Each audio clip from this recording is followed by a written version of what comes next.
아멘. 기도해 주셔서 청년부 수련회 월요일부터 주일부터 화요일까지 잘 다녀왔어요. 그 수련회 때 우리가 하나님 나라에 대해서 우리가 같이 보았거든요. 그래서 오늘 말씀도 청년부 수련회 다녀온 청년들한테는 이제 복습 및 정리 시간이 될 것이고, 수련회를 함께 가지 않은 청년들한테는 청년들이 수련회 갔을 때 저 이야기들을, 저 내용들을 배웠구나 이제 하는 시간이 될 것이고, 또 우리 모든 성도들에게는 하나님 나라에 대해서 다시 한번 생각하는 기회가 될 줄로 믿습니다. 그래서 우리가 하나님 나라에 대해서 다시 생각하고 그 나라를 꿈꾸고 그 나라를 누리는 저와 여러분이 되시기를 주의 이름으로 축원합니다. 아멘. 자, 여러분, 성경 전체를 관통하는 주제가 뭘까라고 하면은 우리가 보통 이제 여러 가지 이야기를 합니다. 하나님의 사랑이다, 언약이다, 이런 식으로 이야기를 많이 하는데요. 그런데 그 중에서 제가 생각할 때도 가장 적당한 주제라고 한다면은 뭘까요? 뭐겠습니까? 오늘 설교 제목이죠. 뭐겠습니까? 네, 하나님 나라입니다. 하나님 나라. 하나님 나라라는 개념이 성경 전체를 관통하고 구약과 신약 전체를 하나님의 나라가 관통하고 있다고 볼 수 있어요. 예수님께서 오늘 우리가 읽었던 마가복음 1장 15절 말씀도 예수님이 오셔서 처음 선포하신 말씀이세요. 때가 찼고 하나님의 나라가 가까이 왔으니 회개하고 복음을 믿어라.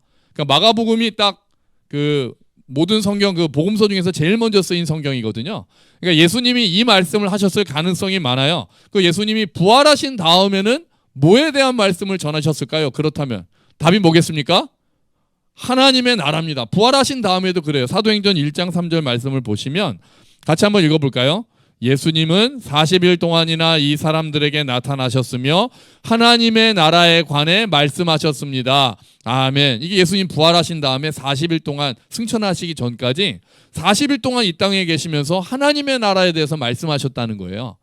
처음에 예수님이 이 땅에 오셔서도 하나님의 나라가 가까이 왔다라는 말씀으로 복음을 전하기 시작하셨는데, 마지막에 부활하신 다음에도 하나님 나라에 대한 말씀을 하셨다는 거죠. 그러니까 예수님이 가르치신 그 모든 복음의 핵심에는 뭐가 있다? 하나님의 나라. 우리가 이거는 정말 잊지 말고 기억하셔야 됩니다. 그 나중에 사도 바울도 로마 그 사도행전 제일 마지막에 보면 로마 감옥에 갇혀서도 하나님의 나라를 전했다, 이렇게 요약을 하고 있거든요. 그래서 하나님의 나라가 복음의 핵심이라고 볼 수 있어요. 그런데 우리는 하나님 나라라는 말보다 요 말이 더 익숙합니다. 요 말이 뭘까요? 천국입니다. 천국.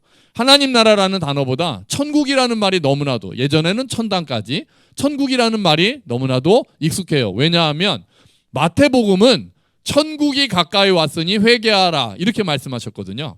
우리가 마가복음보다 마태복음이 앞에 있으니까 거기를 많이 읽잖아요. 여러분, 성경을 읽으시는데 마태복음 읽다가 마가복음까지 못 넘어가는 경우가 있지 않습니까? 그래서 하도 마태복음만 많이 읽어서 천국이 더 머리에 와닿는 거예요. 그래서 천국이라고 하고 이제 하나님의 나라라기보다는 천국, 예수 천국, 불신 지옥, 이런 식으로 우리가 많이 기억을 하는 거죠. 맞습니다. 그런데 왜 그러면 마가복음이 먼저 쓰였는데, 마가복음에서는 예수님이 하나님의 나라가 가까이 왔다고 하셨는데 마태복음은 왜 똑같은 말씀인데 천국이 가까이 왔다로 바꿨을까? 자, 그거는 마태가 바꾼 겁니다. 마가복음은 이방인들을 대상으로 쓰여진 책이기 때문에 거리낌이 없이 하나님의 나라라고 마가가 예수님이 하신 말씀을 그대로 썼을 텐데, 마태복음은 유대인들을 대상으로 쓴 성경이거든요. 그래서 유대인들은 하나님이라는 말을 하는 거 굉장히 부담스러워했기 때문에 그걸 하늘로 바꿉니다. 그래서 하나님께서 마태가 쓸 때 하나님의 나라라는 단어를 다 하늘나라로, 그래서 천국으로 바꾼 거예요. 그래서 우리가 천국이 익숙합니다. 그래서 사실 성경에서 하늘이라는 말이 나오면 하나님이라는 단어랑 이렇게 바꿨어도 큰 무리가 없을 정도입니다. 그런데 천국이라는 말도 그러니까 결국은 하나님의 나라인데, 천국이라는 말을 너무 우리가 익숙해진 바람에 생긴 부작용이 하나가 있습니다. 뭐냐 하면 천국하면 우리가 어디를 딱 생각하나요? 그죠, 하늘. 죽어서 가는 천국을 자꾸 생각하는 거예요. 천국이 가까이 왔다 그러면 우리가 죽어서 가는 천국, 요단강 건너가자, 그래서 죽어서 가는 천국만 우리가 자꾸 생각을 하는 게 우리의 부작용이 되는 거예요. 하나님의 나라라고 하면 그렇지 않은데, 천국이라고 하면은 왠지 하나님의 나라는 저 하늘 위에, 이 땅이 아니라 저 하늘 위에 있고, 그럼 땅 속에 뭐가 있습니까? 지옥은 땅 속에 있고, 그럼 뭐 땅을 막 파다 보면 지옥이 나오나요? 안 그러잖아요. 그러면서 막 하늘 로켓 가지고 올라가다 보면은 천국이 나옵니까? 아니잖아요. 그게 다 영적으로 해석을 해야 되는 건데, 우리가 자꾸 생각이 하늘나라는 저 하늘에 있고 지옥은 저 땅 밑에 있고 이 땅은 내 거고 우리가 그렇게 되는 경우가 많은 게 이게 부작용입니다. 그래서 하나님 나라라는 말을 더 많이 쓰는 게 좋습니다. 저는 그렇게 생각합니다. 천국이라는 말보다는 하나님 나라라는 말을 더 많이 썼으면 좋겠어요, 우리가. 그래서 하나님 나라라고 하면은 장소의 개념이 아니라 어떤 개념이 중요하냐면 우리 청년들이 기억할지 모르겠는데 지난주 주일날 한 건데요. 자, 장소의 개념이 아니라 뭐다? 지금 슬슬 나왔어요. 뭐다? 맞아요. 통치, 다스림입니다. 하나님의 나라라고 할 때 우리가 딱 생각해야 될 것은 장소가 아니라 뭐다? 다스림. 우리 한글말로 하죠. 다스림. 통치도 같은 말이잖아요. 하나님의 나라라는 말을 할 때마다 우리가 다스린다라는 말이 자동으로 딱 장착이 돼야 돼요.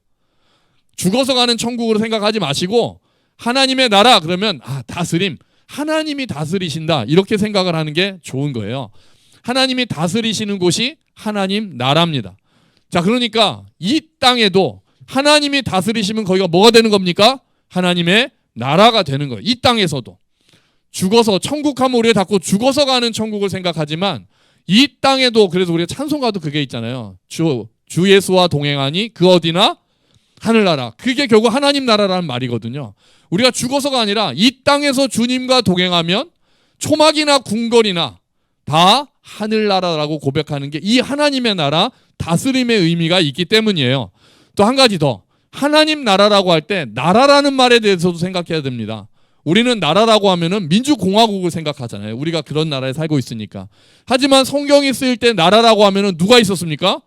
왕이 있었습니다. 성경에서 말하는 나라는 민주공화국을 의미하는 게 아니에요. 왕이 있는 나라를 의미하는 거예요. 그 사람들은 민주공화국이 뭔지 몰랐단 말이에요. 나라 하면은 왕이 있다. 그러니까 하나님 나라는 결국 누가 왕이다? 하나님이 왕이다. 그래서 하나님 나라를 정리하면은 이렇게 되는 겁니다. 하나님이 왕이 되셔서 다스리시는 나라. 하나님 나라 하면은 이 말, 하나님이 왕이시다, 다스리신다. 이걸 우리가 기억해야 되는 거예요. 하나님이 왕이 되셔서 다스리는 나라. 그 나라가 하나님 나라입니다. 자, 그러면 하나님 나라 하면 뭐를 생각해야 된다고요? 다스림. 다시요. 하나님 나라 하면 뭐를 생각해야 된다고요? 다스림. 누가 다스려요? 하나님. 왕이신 하나님이 다스리시는 거예요. 자, 그러면 질문 하나 드릴게요. 하나님은 어디를 다스리실까요? 하나님은 어디를 다스리실까요? 자, 하나님은 나를 다스리십니까? 아멘이 너무 약하신데. 하나님은 나를 다스리십니까? 아멘. 하나님은 교회를 다스리십니까? 하나님은 교회만 다스리십니까? 아닙니다. 또 이게 약해지시면 안 돼요. 하나님은 교회만 다스리시는 게 아니죠. 하나님은 온 세상을 다스리십니다. 맞습니까? 아멘. 하나님이 온 세상을 다스리시는 거예요. 하나님이 천지를 지으셨고 지금도 온 세상을 다스리세요. 하나님은 온 땅의 왕이시란 말이에요. 그러니까 하나님 나라라고 우리가 하면은 다스림을 생각하면 이 다스림도 모든 곳, 온 세상을 다스리신다는 개념을 우리가 딱 생각해야 돼요. 하나님은 종교적인 영역만 다스리시는 게 아니에요. 하나님은 우리의 일상도 다스리세요. 잘못하면 하나님이 다스리시는 거룩한 곳과 하나님이 그냥 내버려 두신 거룩하지 않은 곳으로 나눠서 생각하는 위험이 있을 수 있습니다. 청년부 이걸 뭐라고 그랬죠? 나눠서 생각하는 걸? 까먹었구나. 수련회를 오늘 또 가야 되겠네. 이원론이라고 합니다. 이원론. 두 가지를 나눠서 생각하는 거예요. 딱 나눠서 생각하는 거. 그래서 하나님이 다스리시는 거룩한 곳이 있어. 그리고 여기는 좀 내 마음대로 해도 되는 하나님이 다스리지 않는 곳이 있어. 이렇게 거룩한 곳과 세속적인 거를 나눠서 생각하는 거 이원론이라고 한단 말이에요. 그래서 교회는 거룩한 곳이고 직장은 꼭 그런 곳은 아니고 내가 성경을 읽고 기도하는 것은 거룩한 행위고 내가 집에서 설거지하고 회사에서 일하는 거는 그렇지 않고 목사나 선교사는 거룩한 직업이고 뭐 회사에서 일하거나 사업을 하거나 학자가 되거나 이거는 꼭 그렇게 거룩한 것은 아니고 주일은 거룩한 날이고 월요일부터 토요일까지는 그렇지 않고 이렇게 생각하는 걸 이원론이라고 합니다. 두 개를 나눠서 생각하는 거예요. 이게 틀렸다는 거예요. 근데 이게 우리한테도 자꾸 그런 마음이 있는 거예요. 그런 마음이. 뭔지 좀 거룩한 장소가 있어야 될 것 같고 거룩한 직업이 있어야 될 것 같고 그렇지 않으면 그래서 목사나 선교사나 이런 직업들은 거룩하고 그러지 않은 평신도의 삶은 조금 그보다는 부담이 덜하고 이런 것처럼 나눠서 생각하는 게 이원론인데 그게 완전히 잘못된 거예요. 그게 완전히 잘못된 거예요. 교회는 거룩하고 세상에는 하나님이 안 계십니까? 하나님이 여기만 계십니까? 그렇지 않잖아요. 하나님은 온 세상을 다스리시잖아요. 그래서 장소와 직업과 때와 이런 것들을 다 분리해서 생각하는 것은 우리가 잘못된 생각을 하고 있는 거예요. 하나님 나라라고 생각을 하면 아까 뭐를 생각하라고요? 하나님 나라 하면 딱 생각해야 되는 게 다스림. 어디를 다스리세요? 온 세상을 다스리신다. 이걸 우리가 기억해야 돼요. 그래서 하나님은 모든 곳의 왕이시고 모든 시간의 주인이시고 모든 삶의 왕이신 거예요. 하나님의 나라라고 생각할 때는 그것을 잊으면 안 됩니다. 여러분, 하나님은 우리가 예배드리는 시간만 관심 있으신 게 아니에요. 제가 예배를 가나 안 가나 내가 지켜보리라. 그러시기만 한 분이 아니에요. 내가 어떻게 회사에 가서 일을 하는지, 내가 집안일을 어떻게 하는지, 내가 사람들과 어떤 관계를 맺는지 다 관심이 있으신 분이에요. 우리가 어떻게 살아가는지에 관심이 있으신단 말이에요. 하나님은 우리가 내는 헌금에만 관심이 있으신 분이 아니에요. 하나님은 내가 돈을 어디에 쓰는지도 관심이 있으시단 말이에요. 왜요? 하나님은 모든 것을 다스리시니까요. 모든 영역에서 하나님의 다스림 아래 살아가는가, 그게 중요한 거예요. 하나님의 나라라는 말을 우리가 들을 때는 내가 지금 하나님 나라의 백성으로 살아가고 있는가를 생각해야 되는 거예요. 어디에 있든지 간에. 그러니까 우리가 하나님 나라라는 말을 사용할 때 그것을 생각해야 돼요. 하나님은 모든 것을 다스리신다. 그러다 보면 내가 살아가는 세상의 정치, 사회, 경제, 교육, 이것도 다 하나님의 다스림이 임해야 되는 곳인 거예요. 교회에 관한 거, 종교적인 거는, 종교에 관한 거는 하나님이 다스리시고, 정치나 뭐 교육 이런 거에 대해서는 하나님이 다스리지 않고, 이게 아니라, 이렇게 나눠서 생각하는 게 아니라 내가 종교 생활을 하던, 일상 생활을 하던, 정치 활동을 하던, 문화 활동을 하던, 교육의 일을 하던 간에 상관없이 그 모든 것이 하나님의 다스림 아래에 있다. 이것을 우리가 기억해야 된다는 거예요. 여러분 잊지 마십시오. 하나님은 왕이십니다. 모든 것의 왕이십니다. 나의 모든 시간의 주인이십니다. 우리가 하는 모든 삶에 하나님의 다스림이 임해야 되는 거예요. 구약의 역사는 하나님이 하나님의 다스림을 거역하고 반역한 사람들의 역사와 같습니다. 아담이 처음에 그랬죠. 선악과를 먹으면서 내가 왕이 되겠다라고 생각한 거예요. 내가 하나님처럼 되겠다. 하나님의 다스림이 아니라 내가 왕이 되겠다라는 게 선악과의 본질이란 말이에요. 그렇게 해서 불순종해서 하나님 나라가 물러가는 거예요. 그리고 하나님이 이스라엘이라는 나라를 세우셨는데 이스라엘도 계속해서 하나님의 다스림을 거부합니다. 그래서 구약의 선지자들이 메시아가 올 거야. 그 날이 올 거야. 메시아가 오시면 하나님의 나라가 다시 세워질 거야. 하나님의 나라가 이 땅에 임할 거야 라고 계속해서 그 날을 선포합니다. 선지자들이 그런 일을 했어요. 그리고 그 예언대로 딱 나타나신 분이 계신 거예요. 누구세요? 예수님이세요. 구약의 선지자들이 언젠가 메시아가 오셔서 이 땅에 회복이 일어날 것이고 하나님의 나라가 세워질 거야 라고 계속해서 그날을 바라보면서 예언을 했는데 그 예언에 따라 예수님이 결국 이 땅에 오신 거죠. 그래서 예수님께서 때가 찼다, 하나님의 나라가 가까이 왔다, 오늘 그렇게 말씀을 하신 거예요. 그러면 예수님과 함께 하나님 나라가 이 땅에 임했다면 그 하나님 나라의 특징이 뭘까요? 하나님 나라의 특징은 여러 가지로 말할 수 있겠지만 이것을 이야기할 수 있습니다. 뭐냐면요, 치유와 회복이에요. 하나님 나라의 특징은 치유와 회복입니다. 하나님 나라가 임하면은요, 치유와 회복이 일어납니다. 그거를 예수님을 통해서 알 수 있어요. 예수님이 가시는 곳마다 병이 치유됐습니다. 예수님이 가시는 곳마다 귀신이 쫓겨났습니다. 풍랑이 잠잠해졌습니다. 상처받은 영혼들이 회복됐어요. 삭개오 같이 세리로서 같은 동족들을 막 착취하던 사람이 자기 재산의 절반을 내놓겠다라고 선언합니다. 하나님이 다스리지 않으시면 그곳은 사탄이 다스리는 거예요. 그러면 그 안에는 억압이 있고 질병이 있고 상처가 있고 불안과 염려가 있는 거예요. 사망이 있고. 그런데 예수님께서 오셔서 그곳에 하나님의 나라가 임하니까 어둠이 물러가고 다음에 상처가 회복되고 병이 치유되고 이런 놀라운 역사가 일어나는 거죠. 해방이 일어나는 거예요. 그럼 여러분, 지금도 예수님을 믿는 곳에는 치유와 회복이 일어날까요? 아멘, 일어납니다. 그런데 예수님이 계실 때만큼 완전하게 일어나지는 않습니다. 왜냐하면 아직 이 땅에 하나님 나라, 하나님의 다스리심이 이미 예수님과 함께 왔지만 아직은 완성되지 않았기 때문에 그래요. 예수님이 이 땅에 오셨을 때는 예수님이 가시는 곳마다 100% 치유와 회복이 일어났지만 이제 예수님께서 육신으로 계시지 않는 이 땅에는 100% 일어나지 않아요. 때로는 병이 낫지 않을 때도 있습니다. 때로는 회복이 되지 않을 때도 있어요. 하지만 이 나라가 임했기 때문에, 하나님의 나라가 임했기 때문에 그 안에서도 하나님의 나라가 조금씩 치유와 회복이 그 나라를 통해서 일어날 때가 많습니다. 그리고 병이 낫지 않더라도 하나님께서 주시는 평안을 누리고 그 아픔을 이겨낼 수 있는 힘을 얻을 수 있는 거예요. 그래서 우리는 이 땅에서 하나님 나라를 누리면서 완성된 하나님 나라를 소망하면서 사는 거예요. 하나님 나라가 완성되면 다시 100% 치유가 일어날 테니까요. 100% 회복이 일어날 테니까요. 그 나라를 바라보면서 오늘 이 땅에서 하나님 나라를 누리는 삶, 그게 우리의 삶인 거예요. 그래서 하나님의 나라를 이렇게 표현합니다. 우리 한번 같이 읽어볼까요? 이미 왔지만 아직 완성되지 않았다. 이게 하나님 나라의 모습이에요. 우리는 이미와 아직 사이에 살고 있는 거예요. 그래서 이미 임했어요. 그래서 예수를 믿는 자들, 제대로 하나님의 다스림을 받으면 그 안에서 용서가 일어납니다. 상처가 치유돼요.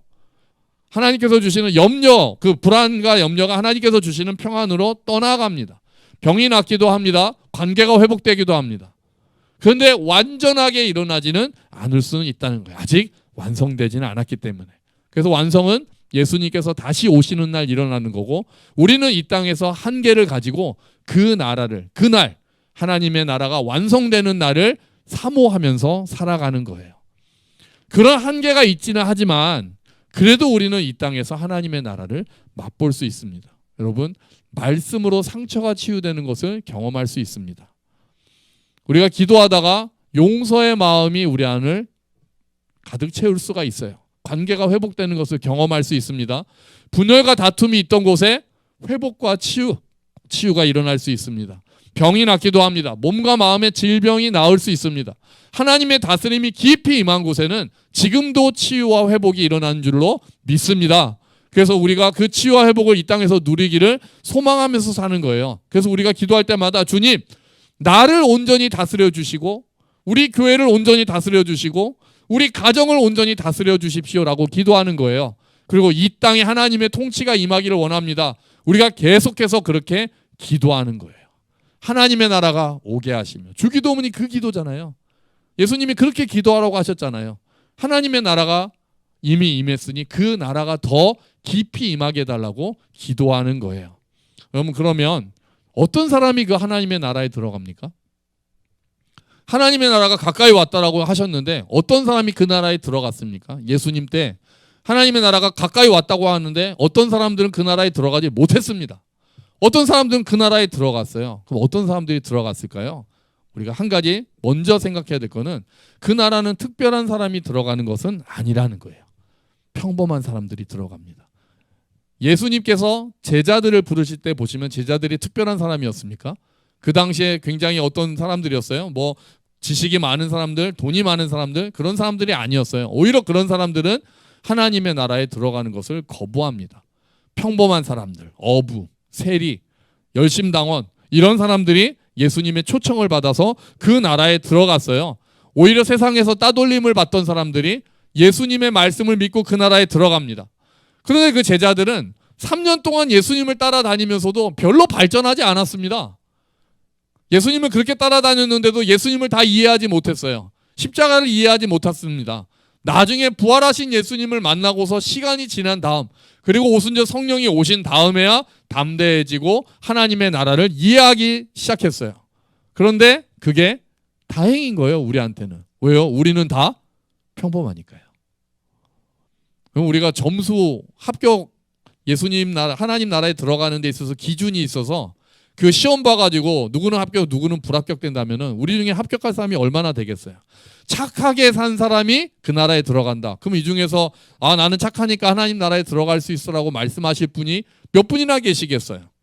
지식이 많은 사람이 들어간다고 하면 들어갈 수 있는 사람이 몇 명이나 있겠어요? 그렇지 않단 말이에요. 평범한 사람들이 그 나라에 들어가요. 그 나라에 들어가서 변하기 시작하는 거예요. 변한 사람들이 들어가는 나라가 아니라 그 나라는 들어간 자들이 변화가 시작되는 나라가 하나님 나라입니다. 하나님을 그 나라에 들어가서 하나님을 알아갈수록 내가 변하기 시작하는 거예요. 내 정체성이 변하고 내 소속이 변하고 내 삶이 변하기 시작합니다. 그러면 그 나라에 들어가는 조건이 뭡니까? 그 나라에 들어가는 사람은 믿음입니다. 믿음. 회개하고 복음을 믿은 자들. 예수님이 그렇게 초청하셨거든요. 회개하고 복음을 믿은 자들이 그 나라에 들어가는 거예요. 지식으로 들어가는 게 아닙니다. 잘 모르더라도 내가 믿고 배워가며 알아가려고 하는 자들이 그 나라에 들어가는 거예요. 특히 성경을 통해서 하나님 나라를 알아가는 거예요. 예수님은 어린아이들 같은 자들이 하나님 나라에 들어갈 수 있다고 하셨어요. 어린아이들의 특징이 뭡니까? 어린아이들은 자기를 지킬 능력이 없다는 것이고 또 부모를 절대 의존한다는 거예요. 어린아이들이 순수해서 그런 거 아닙니다. 어린아이가 누가 순수합니까? 안 순수합니다. 오늘 마침 주엘이가 안 왔으니까 제가 다 자신 있게 주엘이도 그렇게 순수하다고 우리가 어떻게 알겠어요? 안 왔죠? 이거 영상 보고 있나? 아이고 순수한데 주엘이. 참 영상이 있죠. 제가 생각 못했네. 하나님이 어린아이 같은 자가 들어간다는 것은 뭐 순수하고 뭐 깨끗하고 이런 게 아니에요. 그냥 부모를 의지하는 자예요. 그냥 절대적으로 부모를 의지하고 자기 자신을 스스로를 지킬 수 없는 게 어린아이란 말이에요. 그러니까 그 나라에 들어갈 수 있는 사람은 하나님을 의지하는 자들이에요. 하나님을. 내가 다스리겠다라는 것들을 내려놓고 하나님 저를 다스려 주세요라고 말하는 자들이 그 나라에 들어갑니다. 물론 세상은 네가 스펙을 쌓아라, 돈을 벌어라, 명예를 얻어라, 그래야 그게 널 지켜준다라고 얘기하지만 우리는 그 나라에 들어가는 자들은 그런 거 중요할 수 있어. 그런 거 필요해. 하지만 그게 나를 지켜주지는 않아. 나를 지켜주시는 분은 오직 하나님이셔. 이렇게 고백하는 자들이 그 나라에 들어가는 사람들이에요. 하나님, 제가 너무 부족해요. 제가 그렇게 착하지도 않습니다. 도덕적으로도 수준이 낮아요. 하지만 하나님, 그런 나까지도 하나님이 사랑하신다는 것을 믿고 따라가겠습니다라고 고백하는 자들. 하나님, 제가 정말 죄인입니다라고 고백하는 자들이 그 나라에 들어가는 자들이에요. 그리고 그 나라에서 하나님을 절대적으로 의존하는 자들이 그 나라에서 살아가는 사람들인 거예요. 그런데 그 나라에 들어온 자들한테는 대가를 지불해야 된다는 것이 요구됩니다. 예수님께서 부자 청년한테 말씀하시죠. 부자 청년이 어떻게 해야 내가 영생을 얻겠습니까? 하니까 네가 너의 재물을 다 팔아서 나눠주고 와라. 그 부자 청년이 못했습니다. 부자 청년한테는 그게 걸림돌이 됐던 거예요. 하나님 나라에 들어가는 데 있어서 돈이 걸림돌이 됐던 거예요. 사람들마다 걸림돌이 되는 것들이 다릅니다. 어떤 사람은 자존심이 걸림돌이 됩니다. 말씀에 순종하려고 하는데 내 자존심이 올라와요. 그러면 하나님의 다스림을 못 받고 있는 거죠. 말씀에 순종하지 않고 내 자존심 내세우는 건 하나님 다스림 못 받고 있는 거 아닙니까?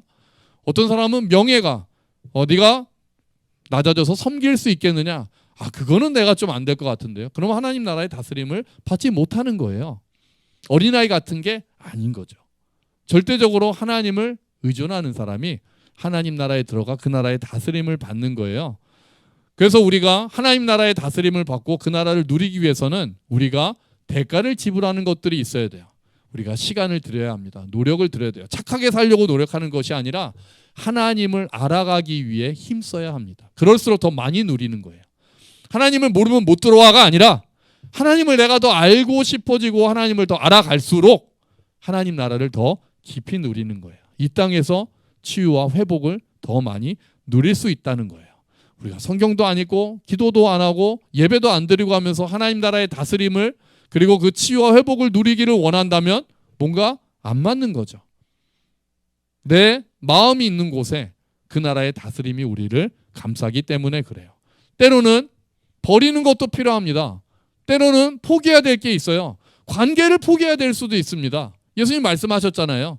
누구든지 나보다 자기 아버지나 형제나 자매를 더 사랑하는 자는 나를 따르지 못한다. 너무 무서운 말씀 아니에요? 어떨 때는 하나님 때문에 가족하고도 멀어질 수도 있다고요. 친구하고 관계도 깨질 수도 있어요.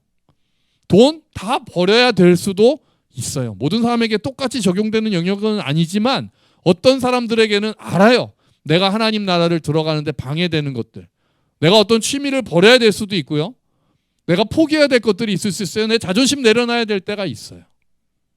하나님 나라를 들어가기 위해서, 그 나라를 누리기 위해서는 우리가 방해되는 것들을, 자, 천국은 마치 보화에 그 밭에 감춰진 보화를 찾는 것처럼 그 나라가 정말 사모가 되고 정말 그 나라를 알고 싶고, 그래서 내가 가지고 있는 것들을 버리고서라도 하나님을 알기 원합니다라고 하는 자들이 그 나라의 풍성함을 더 많이 누릴 수 있는 거예요. 여러분, 우리는 하나님의 은혜로 믿음을 통해 하나님 나라에 들어온 자들임을 믿습니다. 우리는 믿음으로 들어왔어요. 들어오는 데는 다른 티켓 필요 없어요. 수준 필요 없습니다. 하나님을 의지하고 믿는 자들이 그 나라에 들어옵니다. 그래서 골로새서에는 하나님 나라에 대해서 우리에게 이렇게 이야기를 하고 있어요. 같이 한번 읽어볼까요? 아버지께서 우리를 암흑의 권세에서 건져내셔서 자기의 사랑하는 아들의 나라로 옮기셨습니다. 아멘. 믿음으로 우리를 건져내셔서 믿는 자들을 그 아들의 나라, 하나님의 나라로 옮기셨다는 거예요. 그래서 이제 우리는 이 땅에서 하나님의 다스림을 받으며 살아가는 거예요. 죽어서 천국 가는 게 다가 아니라 이 땅에서 이미 하나님 나라에 들어온 자들로서 살아간다는 거예요. 그렇게 살다가 완성된 하나님의 나라로 옮겨가는 게 죽음입니다. 이 땅에서 살다가 예수님이 먼저 오시면은, 내가 죽기 전에 예수님이 먼저 오시면 이 땅에서 완성된 하나님의 나라를 볼 것이고, 예수님 오시기 전에 내가 먼저 가면 그 나라에서 완성된 하나님의 나라를 보게 되는 거죠. 그래서 우리는 이 땅에서부터 하나님의 나라를 살아가는 거예요. 그러다가 완성된 하나님의 나라로 옮겨가는 거예요. 이 땅에서 내 마음대로 살다가 죽어서 천국 가는 삶이 아니라 이 땅에서 하나님의 다스림을 받으면서 살아가는 것이 하나님 나라의 백성이라는 거예요. 하지만 여기에 전쟁이 있어요. 왜요? 사탄이 포기하지 않거든요. 사탄은 여전히 지금도 우리를 다스리려고 합니다. 우리로부터 치유와 회복을 뺏어가려고 해요. 평안을 뺏어가려고 해요. 어떻게든 우리가 가든 구원을 앙상하게 만들려고 하는 게 사탄의 유혹이에요. 우리를 절망과 좌절, 불안과 염려, 그리고 다툼, 분열, 이런 걸로 가게 합니다. 교회가 깨지게 합니다. 사탄은 계속해서 그렇게 역사하고 있는 거예요. 그래서 우리가 날마다 주님, 내가 오늘 하나님의 다스림 아래에 있기를 고백합니다, 원합니다라고 고백해야 돼요. 날마다 우리가 그 고백을 해야 됩니다. 주님, 오늘 나를 다스려 주시옵소서. 주님, 나를 다스려 주시옵소서. 주님, 우리 교회를 다스려 주시옵소서. 우리 가정을 다스려 주시옵소서. 우리 나라를 다스려 주시옵소서. 우리가 기도해야 합니다. 그리고 하나님의 뜻이 무엇인지를 분별하고 그 뜻대로 살기 위해서 순종에 힘써야 되는 거예요. 여러분, 우리 교회에, 여러분 가정과 우리 교회에 하나님의 나라가 깊이 임하기를 축원합니다. 다시 말해, 그렇다는 얘기는 뭐가 일어나는 거라고요? 치유와 회복. 여러분, 교회와 하나님 나라가 같은 게 아닙니다. 안 같아요. 교회 안에서 자꾸 싸움이 일어나고 교회가 깨지면은 그게 하나님 나라입니까? 아닌 거죠. 목사가 막 헌금 막 강요하면서 자기 잘 먹고 잘 사는 걸로 사는 성도들을 이용하면 그게 하나님 나라입니까? 아닌 거죠. 교회인데 하나님 나라가 아닌 거예요. 이 얼마나 슬픈 일입니까? 우리 교회에 하나님 나라가 임하기를 축원합니다. 예, 하나님 나라가 임하는 것은 우리가 하나님 나라를 누리기를 원하는 거예요. 하나님의 치유와 회복, 화해와 용서, 그리고 우리가 하나님을 또 알아가는 그 지식이 깊은 풍성함, 그걸 누리기를 원하는 거예요. 예배할 때마다, 우리가 찬양할 때마다, 기도할 때마다, 말씀을 들을 때마다, 아, 주님, 내가 하나님의 다스림을 받기를 원합니다. 그 나라의 백성으로 살아가길 원합니다라고 고백하는 것, 그게 오늘 이 시간에 하나님 나라가 여기 임했다라고 표현하는 거예요.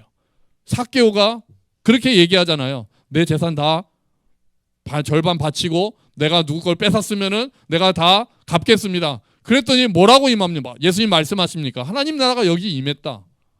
다스림이 임한 거예요. 여러분, 우리 교회가, 우리 가정이, 아, 주님, 진짜 하나님의 다스림이 임했군요라고 고백하는 날이 많아지기를 축원합니다. 예수님의 멋진 별명, 우리 청년들 기억하나요? 예수님의 진짜 멋진 별명이 하나 있다고 제가 얘기를 했는데, 짠! 수련회 또 가야 되겠어요. 이겁니다. 자, 같이 읽어보죠. 걸어다니는 하나님의 나라. 이 예수님의 멋진 별명이라니까요. 걸어다니는 하나님의 나라. 예수님이 딱 걸어가시면 하나님 나라가 빡 임하고, 그것에서 사탄이 다 쫓겨나고 치유가 일어나고 병의 회복이 일어나고 화해가 일어나고 해방이 일어나고 예수님이 가시는 곳곳마다 하나님의 다스림이 있기 때문에 예수님의 멋진 별명은 걸어다니는 하나님의 나라예요. 여러분, 우리가 걸어다니는 하나님의 나라가 되기를 축원합니다. 여러분이 가시는 그곳에 치유가 일어나고 화평함이 일어나고 화해가 일어나고 여러분을 통해서 위로받는 자들이 생기고 여러분을 통해서 하나님을 아는 지식이 생기고 하나님을 믿겠다라는 고백이 일어나면 하나님 나라가 임한 거잖아요. 우리가 간 그곳에. 얼마나 멋진 인생입니까? 그러니까 인생이 허무할 수가 없는 거예요. 왜요? 내가 하나님 나라, 내가 가는 곳에 하나님 나라가 임한다는 그 사명감을 가지고 살아가면 우리가 어쨌든 간에 우리의 인생이 공허한 게 아니라 허무한 게 아니라 그 누구를 만나도 그 어디를 가도 주님, 나를 통해 하나님 나라가 임하기를 원합니다라고 기도하면서 살아간다면 우리 인생 가운데 버릴 시간이 없고 버릴 장소가 없는 거죠. 여러분, 이 삶이 멋진 삶 아닙니까?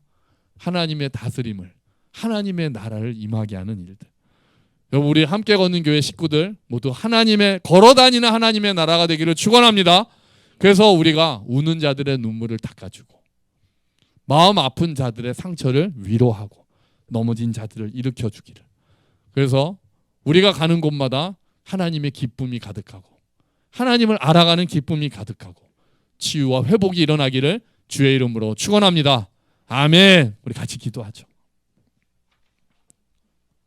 주님, 하나님의 나라, 하나님의 다스림 우리 안에 임하기를 기도합니다. 우리 같이 기도합시다.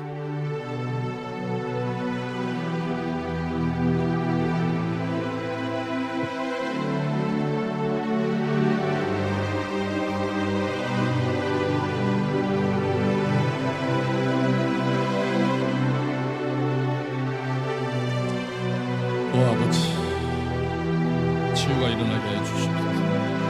회복이 일어나게 하여 주시옵소서. 하나님의 나라 임하게 하여 주시옵소서. 아버지, 은혜를 베풀어 주시고 주님 도와주시옵소서.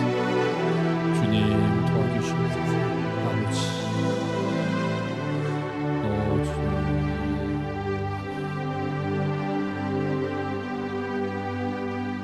하나님 아버지, 하나님의 나라, 하나님의 다스림이 우리 안에 임하기를 기도합니다. 믿음으로 우리가 하나님 나라의 백성이 되었으니 그 나라의 다스림, 하나님의 다스림을 받고 우리가 치유와 회복을 경험하게 되기를 기도합니다. 우리가 걸어다니는 하나님의 나라가 되기를 소원합니다. 우리 가정 가운데, 우리 교회 가운데, 이 사회 가운데 하나님의 다스림이 더 깊이 임하도록 주님 도와주시옵소서. 그리고 우리가 가는 곳곳마다 하나님의 치유가 회복이 그리고 해방이 일어날 수 있도록 주님 도와주시옵소서. 이 나라에서 하나님의 나라, 그 나라를 누리면서 살아가다가 기쁜 마음으로 완성된 하나님의 나라로 옮겨가는 우리 모두가 될 수 있도록 주님 도와주시옵소서. 예수 그리스도의 이름으로 기도합니다. 아멘.